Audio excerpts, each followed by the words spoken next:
呢啲車嘅人，佢本身揸緊啲咩車嘅咧？嗱，佢就買咗個 Ultra， 啱啱提車，咁買呢一架之前咧，揸緊柏美行政加長嘅。嗱，大家買蘇7，無論新車定二手，有條件一定要上 Max。咁開新同另外兩隻平嘅版本真係有好大區別嘅。咁佢會有啲全套嘅，而家唔講得自動駕駛嚇，叫端到端嘅智能輔助駕駛。呢啲顏色搭配都可以啊，出邊紫色，裏邊有紫色。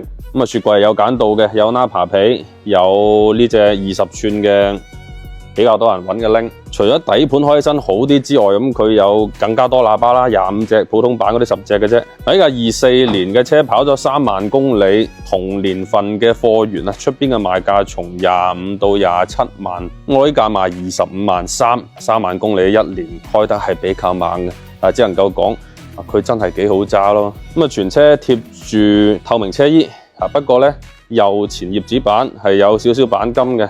一手車未過戶嘅添，如果你話3萬公里太多啦，或者係隻色唔喜歡唔緊要，我仲有其他私信我發埋俾你。